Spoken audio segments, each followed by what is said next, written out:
À jouer les tours, Michelin et son plan social pourraient bien polluer la campagne électorale du maire sortant. 500 emplois en moins sur le site Jocondien à l'horizon 2015.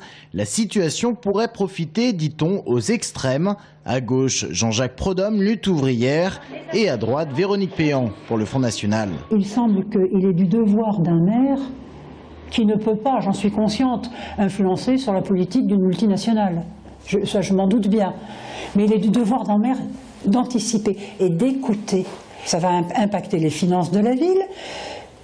Peut-être que ça va libérer des locaux, libérer des terrains. Enfin, écoutez, c'est le travail du maire d'anticiper. Ce qui m'a inquiété, c'est qu'au lendemain du départ de Michelin, Philippe Le Breton, en tant que maire, nous a dit « je vais acheter une mallette de VRP pour vendre la ville ».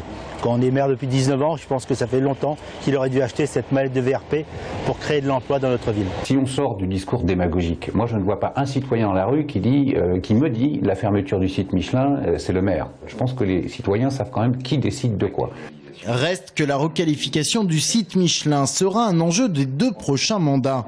Philippe Le Breton le promet, ces 20 hectares resteront disponibles pour l'activité économique générateur d'emplois. Je pense que l'agglomération tourangelle devra se positionner sur l'acquisition pour ramener de l'activité économique sur ce site. Mais ce n'était pas avant quelques années, parce que Michelin a aussi son propre calendrier là-dessus. Le développement économique, cheval de bataille pour le concurrent Frédéric Ogis. Le candidat de la droite promet de mettre en place un adjoint spécial au développement économique, à l'artisanat, au commerce et à l'industrie.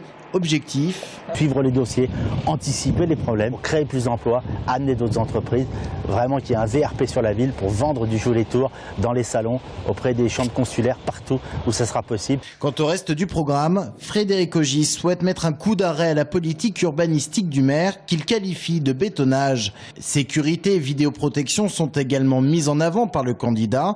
Du côté de Philippe Le Breton, sécurité, démocratie participative, qualité de vie et investissement sont mis en avant, tout comme le bon bilan en termes de finances. Quant au FN, aucune proposition pour le moment.